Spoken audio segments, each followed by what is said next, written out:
to me about your journey of prioritizing self-care in your life. Where did that start and how did you get here? Like many of us, it didn't start well. I have this standard history of going on and on and on. And then sometime life sends you a reality check like, hey, time to do something else. Yeah. So it started during med school.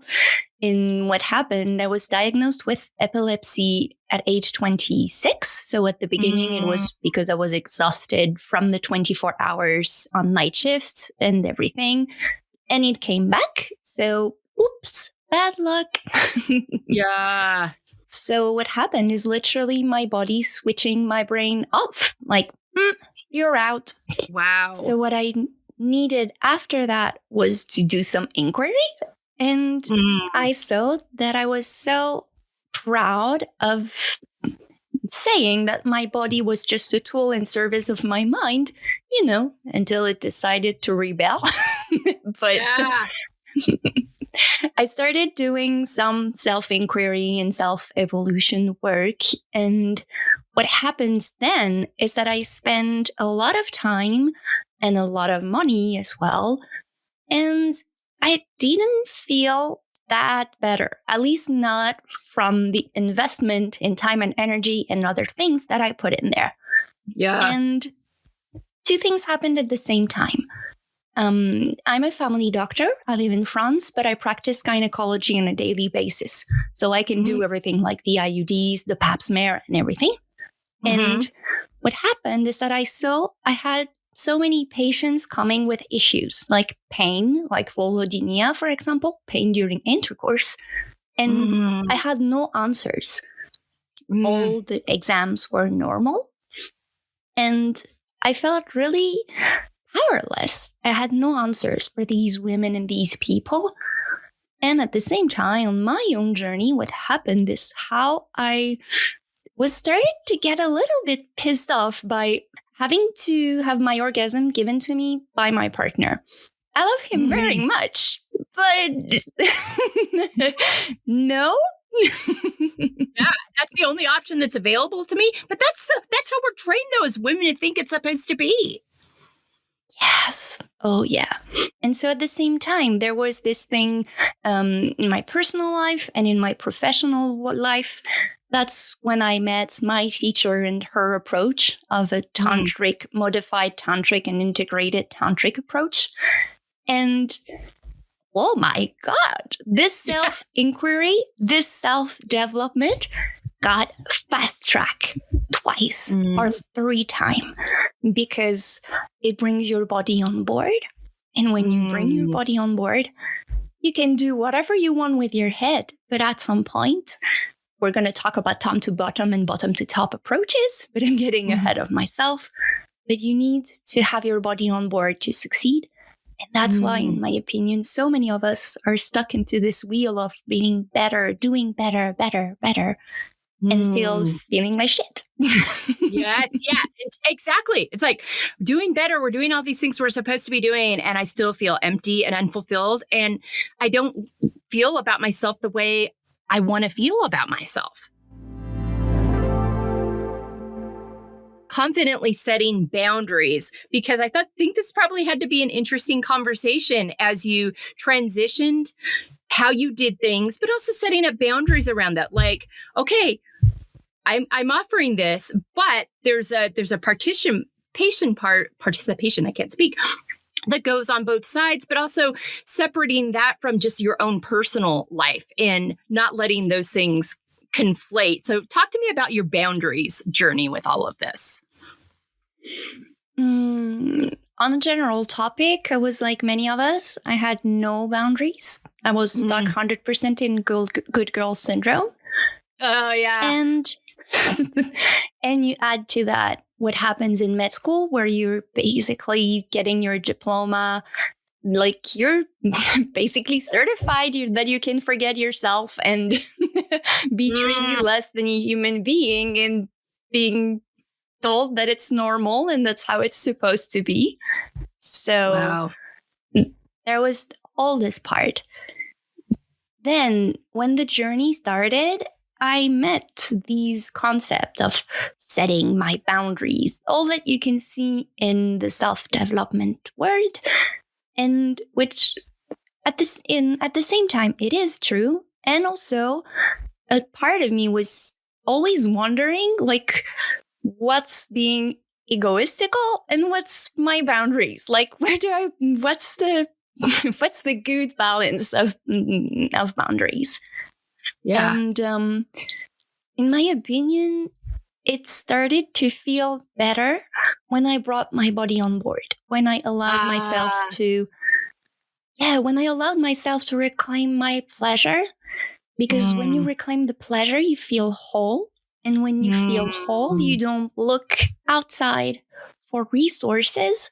So you don't need anybody to give you, and or you don't accept something that isn't acceptable because it is what is supposed to be. When you have your body, you have direct feedback. So hell no, this is wrong. Yeah, and your body tells you that. And I think so many times we ignore that.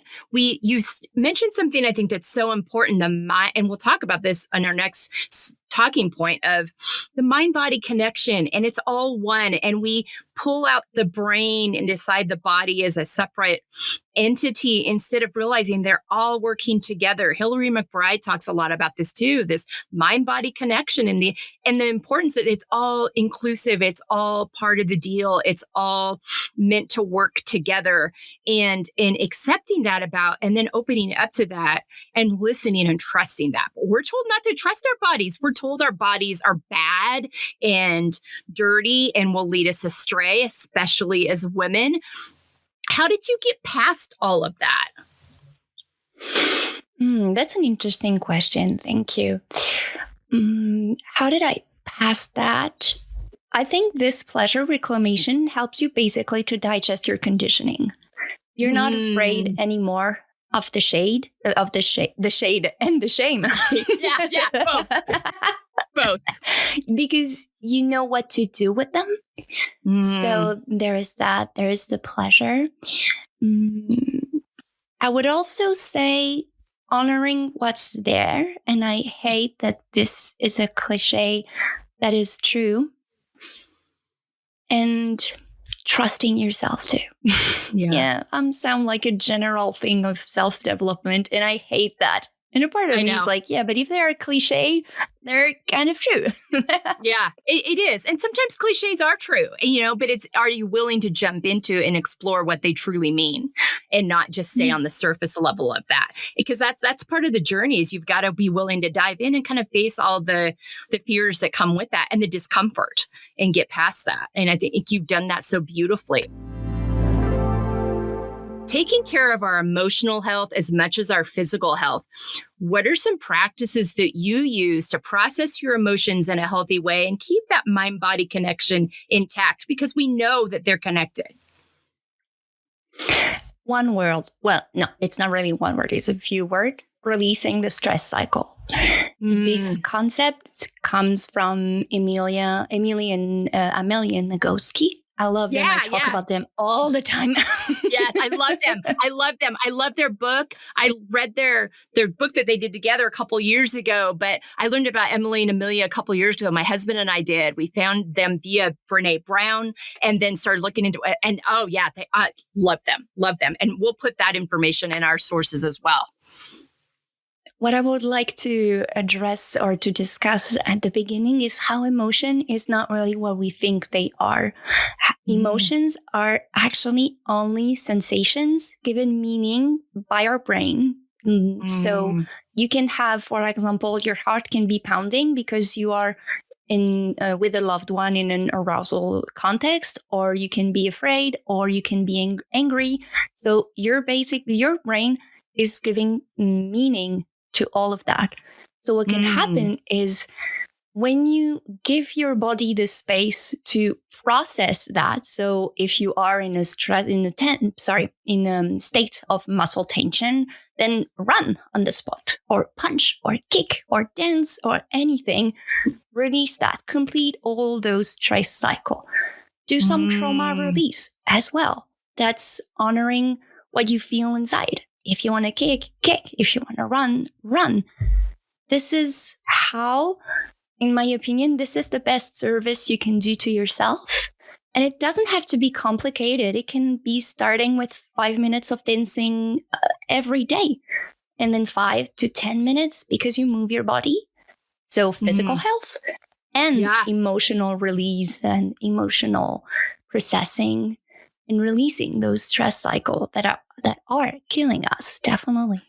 Yeah, they are. I think that's so important. If you keep that stuff stored up and you don't process it, you don't move it, you don't have that stress release, it will show up in some way in your body. And it's usually not a way that you want or that you invite into it. I mean, you know that as a doctor. I don't have to tell you that, because I thought it was so interesting earlier when you were talking about, you were seeing these women, they were talking about these symptoms they were having, but there was nothing physically showing up is being wrong with them if you ran tests or did checks or examinations. So I think that right there tells you there's something going on emotionally and mentally. There's a disconnect there that's got to be taken apart. But we don't talk about that. We don't talk about that. We feel pain and we resist and we just pull back and we don't get curious because we're scared. We're not given the tools and we're not told it's okay to ask. We just kind of, oh, that's just my plight. And we don't get into that more. So I think it's so important that you address that and talk about that. How can we support ourselves? And you're doing this beautifully with the work you're doing, but how can we support ourselves and other women in living unapologetically? I mean, we are the sorry sayer captains of the world, and we don't feel like we have permission, I feel like, to live unapologetically. So I think it really falls upon us to do it ourselves, and which in turn models to other women that it's okay to. You do this so beautifully through your work, but talk to me about your journey with that. To support other women, I would think normalizing the conversation. Like what I love about what happens when I talk about what I do is at parties and at some point people are coming like, can I ask you something for a friend? Yeah, exactly. For a friend, in quotes. Exactly. Because even then we're afraid to talk about it. We're whispering and we're saying for a friend because we've just been told we can't talk about this in public. And how actually this is so interesting because these people that come to me are so like ashamed and they're like, how come you can talk about this so easily? And what I always say is, who is the most embarrassed at the moment? Yeah, no kidding. Isn't that true? So there is that. There is normalizing the conversation.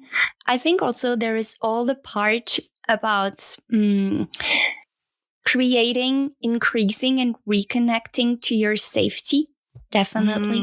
Building safety in your nervous system, getting out of fight, flight, freeze, or fawn. So many of us have trauma stored and are basically stuck in freeze mode forever.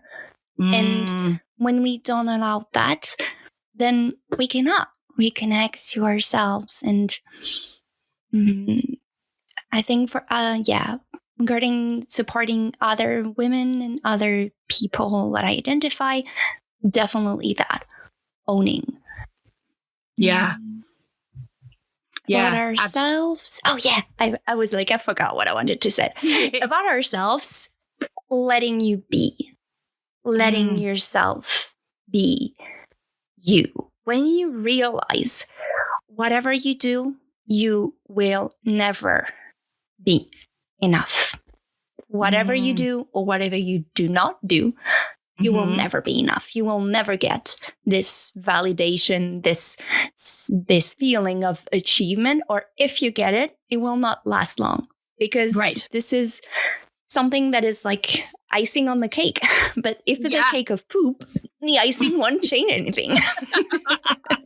So true. So true. And you talk about so beautifully in your work about there's nothing wrong with us. I think that we always come at how we approach ourselves, whether it's things we're doing, whether it's parts of our body, whether it's our feelings. We always are looking for what's wrong instead of like, there's nothing wrong with me. There's just areas that need to be explored. And these are clues telling me they need to be explored. And I think you do that so beautifully. Is that a place you've always lived, or is that somewhere you had to get with yourself first? Oh God, I had to get there really hard. I always like to say that we are smart beings. We don't do anything stupid. Sometimes parts of our brains didn't get the memo that things have changed. And this is what happens. Personally, I was the archetype of the good student, music player, and then med school, like top of the class. So this archetype of forgetting yourself, I know that.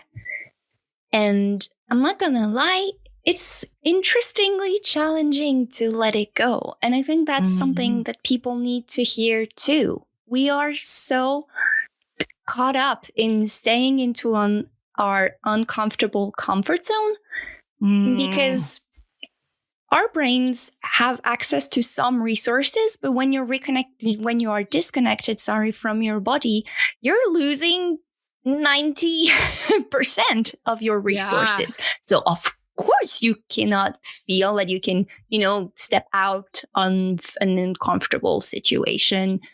If you lack those resources, if you feel empty inside, if you feel you lack the joy, if you feel you lack the energy, that's from the disconnection, in my opinion.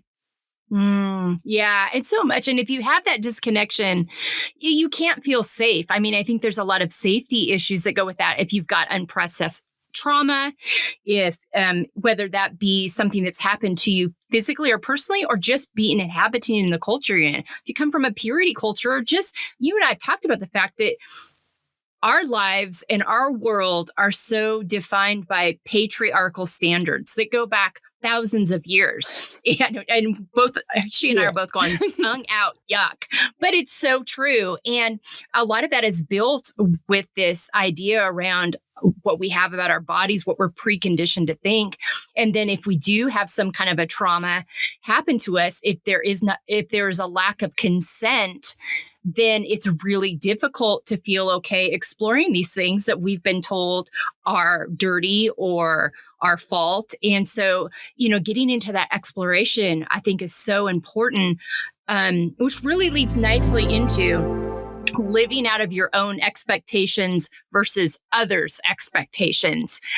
Because I think that's what that has to become. As women, we have to my expectation is I was given this body. I have this organ. It's called the clitoris. No one told me about it when I was in biology or when I was in sex ed class. They only told me what to do to get pregnant and what not to do to get pregnant, but it's there. And it was given to me in my body when my body was created, when I came on this earth. And so my expectation is that since that is part of my body, that I should enjoy it, but that is not what we're told. So talk to me about your journey of living out of your own expectations versus others and just the culture's expectations with this. I think the others' expectations, they go way beyond sex education and everything. I think for most of us, it's about our whole lives. And I also need to point out that I am a human, and I would be lying if I say to you, you know what? I got my shit together. So now I'm leaving my own expectations and fuck the world. yeah, exactly. So true. It's a journey. And I think allowing yourself to recover and reconnect to your pleasure is the best service you can do to yourself. And I also need to point out that this has to be made in the most consensual way with yourself. I always like this metaphor about sports athletes. They do not practice all the time in teams. They have tons of work at the gym building muscle. How can you expect to have such a satisfying intercourse or what kind of relationship if you don't know what feels pleasurable, if you don't know what feels good in your body? So allowing us to reconnect to that pleasure, and also being aware that this could take some time, because it doesn't deciding from one day to another that, hey, I'm going to give myself pleasure now. This is like way threatening to a nervous system that has been shut down forever. Yes. So slowing down. If you consider your genitalia dirty at the moment, don't get a mirror and look at her. You just re-traumatize yourself. Like, get in contact. Put your hand, cup your vulva with your hand, for example. And if it has to take weeks before you can put anything into your vagina, then allow yourself for it to be weeks. And dance, run, kick, because all the anger and the sadness and the grief, they will all come up just with your hand cupping your vulva. Wow, isn't that true though? Isn't that amazing? With all that's stored within that? Yeah, I'm always amazed by how much wisdom we have, and how actually allowing this wisdom to be slower helps you to to go faster to the result you want. I like this. There is one exercise that I often offer to start this journey. This is breast massage. And many people are not interested in breast massage, myself included. At first, I was like, hell no, you're not touching that. Like, no, they're painful. And actually allowing you to do this exercise with your mind. If with your hands it's too much, or do it on your clothing. Like, don't force yourself to breast massage. You're not going to have anything good coming out of this. Yeah. Slowing down, allowing ourselves to take the time, and sitting through the fire of, it's so fucking annoying that it takes time, is, in my opinion, the best way to start this.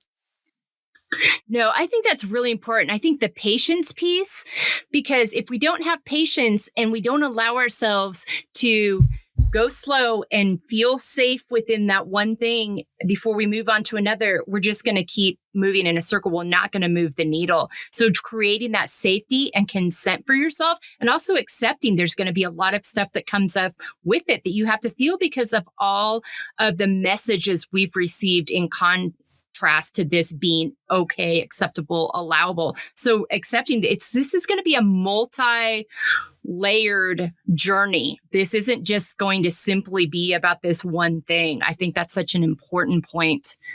And get support. Get support. Get support. Get support. If you have been heavily traumatized or not, don't do that alone. There is... We can think, especially around sex, because we're supposed to know magically how to do it. You know, like we got this. Yeah, I know. No one tells you anything, especially as women. Yeah. And also, like, you get some hours of sex ed in high school, and then boom, you should know how to do it and for the rest of your life. So I think there is this whole exploration. So get some help. Like, explore, document yourself, educate yourself, and also be aware that we heal as a team. And since these practices can make your shit come out, if you know you have some shit that will come out, get support. Yeah. I think, thank you so much for that. I think that's really important, the support piece. Don't try to go it alone, because I think sometimes when we try to do this, again, the shame piece comes up. We feel like we can't talk to anybody about it. This has to be something that we do on our own, and we're not going to share it with anyone. But until you get the support and remove that shame layer, that it's not okay to talk to someone else about it, how successful can you really be? And I'm talking to myself as much as anybody else when I say that, but I think that's a really good point. Thank you for that. the importance of coming back to your why and your values in this work. Talk to me about your why and your values behind this work. I know it started with your own journey and being a doctor and being a gynecologist and hearing these stories of these women and not having answers for them, but also having to go on your own journey. But what are the why and the values that have come out of that in this work you do? Several things come to my mind. I think the first, my core value is safety. I'm a doctor, and the basic rule of any type of healing is first do no harm. Side note, that's why I'm so mad at so many people that take themselves as they think they are healthcare professional and messing up with people's energy and everything. So safety. Slowing down. Even if you maybe cannot hear it from this conversation, but I am kind of a hyperactive person. And we need to slow down. Safety and self-consent. Definitely self-consent. Honor your pace. And pleasure, because I am an activist pleasure. Like, I have my little thing on my head. We need more pleasure. We do though, because we make time for everything else. But when it comes to fun and pleasure, if, we have this idea about what's productive, what's not, but it's that fun and that's pleasure. That's part of refilling our cups and part of, energizing us and part of allowing us to feel like we want to go out and do all these other things that we're doing. I mean, it's medically shown that an orgasm is beneficial for your health. I mean, like there's scientific studies about that and how it's beneficial for your health and all of the good feelings and hormones that it brings up in our bodies. But I love that you pointed out the safety piece. Because there's a lot of stuff out there. There's a lot of garbage out there. And that's why I knew you were somebody I wanted to talk to and share with our audience, because you approach it with safety, with self-consent, with the full work of who you are, the self-acceptance, the self-love, because you truly cannot, I think, enjoy this and embody this if you don't start with those steps and don't feel safe in the process. So I'm so appreciative of that.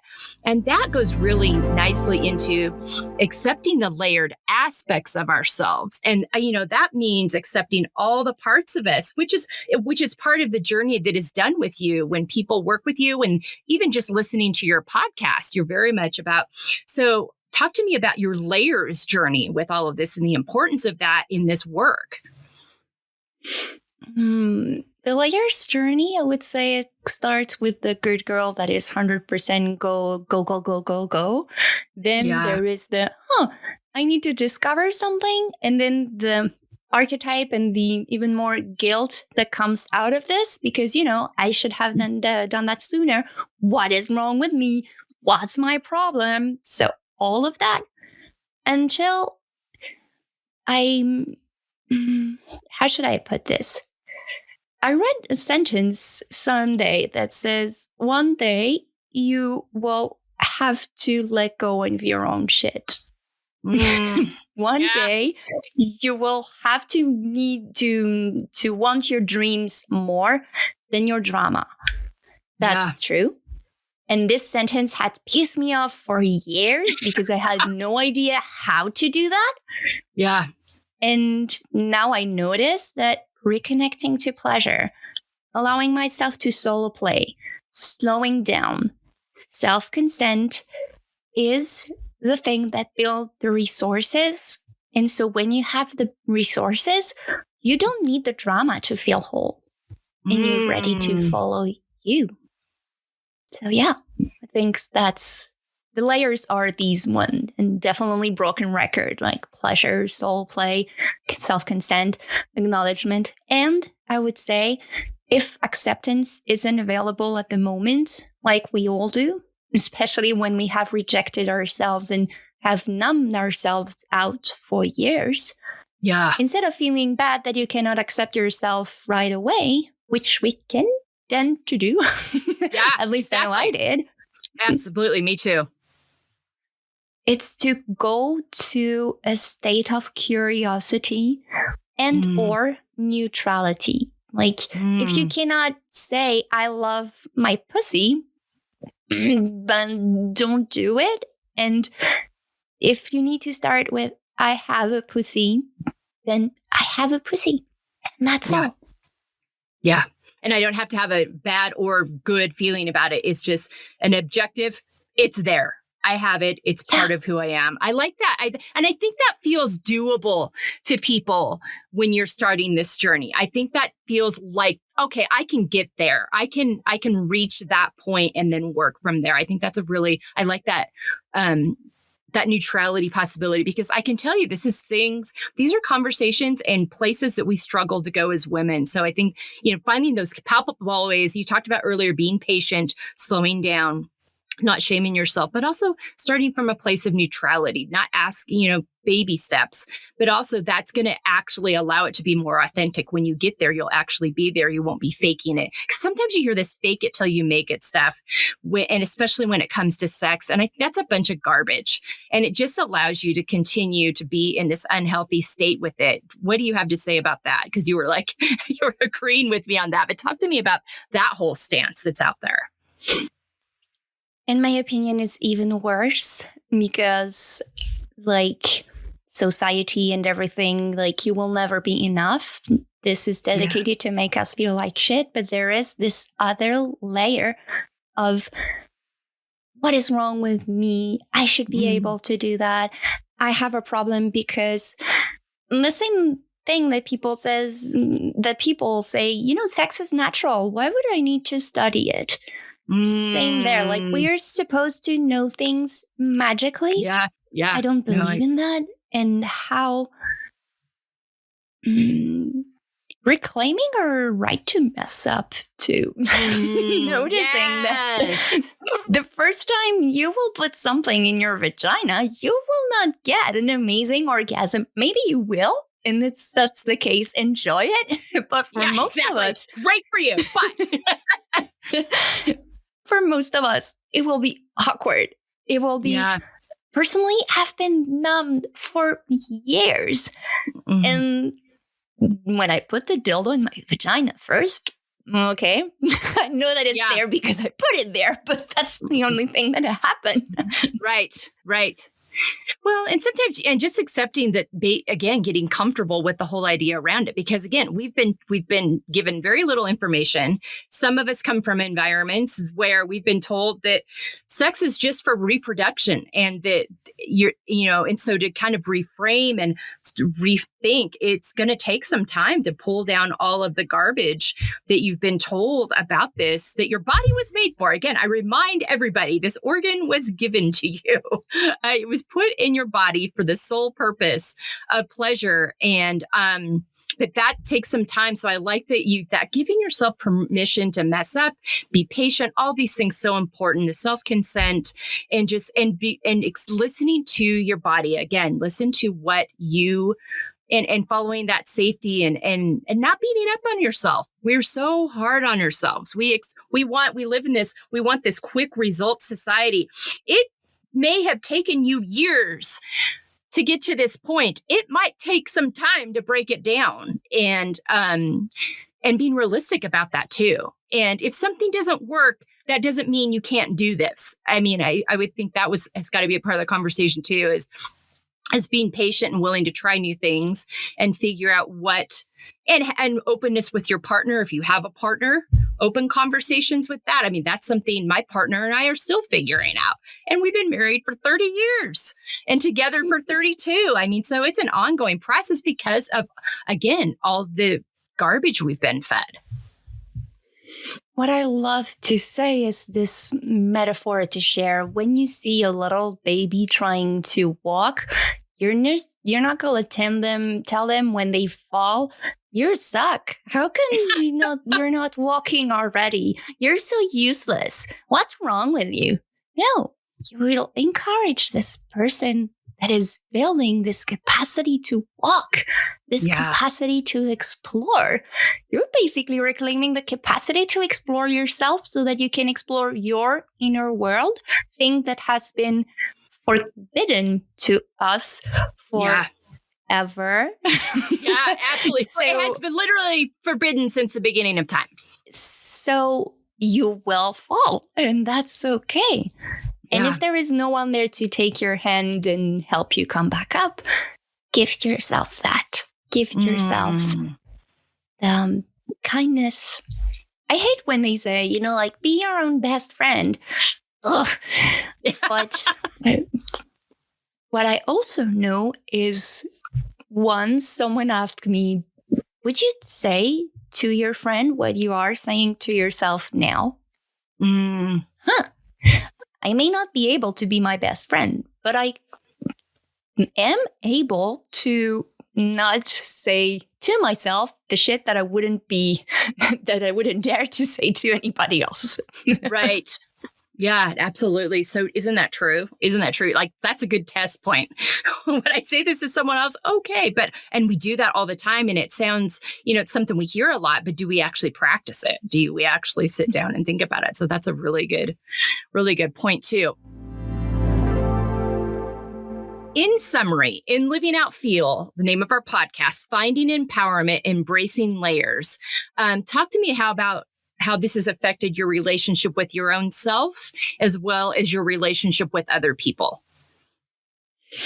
To myself, I figured out why I am here, at least for this part of my life, which is really reassuring, because 10 years of med school and arriving at the end and being like, okay, there's no after, and I don't want to do that. Oh, yeah. And as well, this feeling of coming home to myself. And again, I'm human, so sometimes I mess up and get totally back into my head, forgetting everything, and forgetting all my tools. And the only thing that gets better is that I catch myself sooner, usually, which is interesting. Yeah. No, same. I understand what you mean. Exactly. It's like, it's just, you can't just, address something until you've recognized it. But then even then, it takes some time. Yeah. So there's, I think going through this journey helped me feel whole. I had been going on for such a long time, wondering, why am I not happy? I have everything. I have the people. I have the money. Of course, we always want to have more money, but I have something to make a living and go on vacation. So how come I feel alone inside? Whereas I have everything. I have people. And when you think about it, that makes sense, because when you are disconnected from your true nature, and with your true nature being pleasure because you have your orgasm organ, then you are disconnected from yourself, from your essence. Of course, you would feel whole. You would feel empty. So you will feel whole with everything. Yeah. No, that absolutely. About other people. Sorry, I cut you off. No, go ahead. Yeah, no. Yeah, go ahead. About other people, I think it helped me radiate something. Because, and I say this, I don't want to play fake modesty or anything. It's just that people see that when you truly align with who you are, when you reconnect to your mission, and your mission can change. Of course, we have a lifetime. Of course, our mission will change. But when you reconnect to that, when you come home and feel whole, you radiate that. And that's when people go, hey, what have you done? Yeah. Yeah, there's something about you. Yeah. No, I think that's so true. That is really, really true. People, it's a sense, it's something you carry as you move through life, and people can feel that. I think that's so true. That's such a good point. I think there is this radiate, but there is also this thing where you actually understand people better and you feel less triggered by people. When you notice it is about you and how you react to things, when you process your traumas and release the emotions and complete the stress cycle, you also come up and show up in your relationship, whether it's with a loved one or with friends or anything, you end up having things changing. And at first, without knowing what changed, but you coming up from a place of self-responsibility, because that's what you do when you start to heal. You step up and you say, you know what? Nobody will do this for me. I've been put into that shit forever, but this ends now. And when you do that, you show up from responsibility. And that's also why I hate quick fixes, solutions that are one size fits all, because it cannot work. You have to do the work and be sure that it is a wild ride. But when you do that, you come from self-responsibility.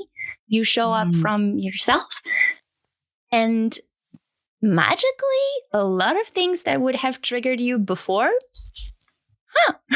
Yeah. No, I love that. Thank you for that. That's folks, that might be your greatest takeaway from today is that very thing right there. So thank you so much for sharing that, because I think that's so important. And really, if you're going to really truly make any traction and make any progress, it has to be from that lens and from that space. So thank you so much. And owning that it will be a journey and a process. You know, it's not going to come easy, but most good things in life require some of that if we're really going to get to the essence of who we are. Down to the rapid fire. Name 5 activities that nourish you. Walking in the forest. Swimming in the ocean. Doing a ballet lesson. I love ballet. Drinking hot chocolate. Oh my gosh. Yeah, good hot chocolate. And also, yes. And there is, I will link the chocolate to doing crepes as well. I love crepes. And yoga. I love adapting my yoga practice depending on what I feel at the moment. So, yeah. No, I like that. I really like that, what I feel in the moment piece too, because it's so important to listen to our bodies and what they need. I love that. All right. And 5 words on how you want to feel the next 6 months. Connected. In service. Whole. Alive. And a part of me would like to say abundant, and the other is like, but you're already doing that. So that's not the right one. But I love it though. I love your lifegasm. I think we're gonna have to put something around that. We're gonna have to trademark that for you. It's so beautiful. Oh, Fanny, thanks so much for your time today. Audience, all of the resources, how to find her podcast. You can find it on Apple. You can find it on Spotify. It's called Sexified with Fanny Leboulanger. Start there because it's going to introduce you, I think, in what feels like a very inviting and gentle way. We're going to share her website. You can work with her personally through one-on-one coaching. She provides resources.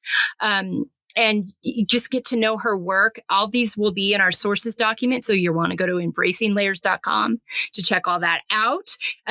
Also in the show notes, and we'll promote it on our social media as we're promoting this episode. But Fanny, thanks so much for your work.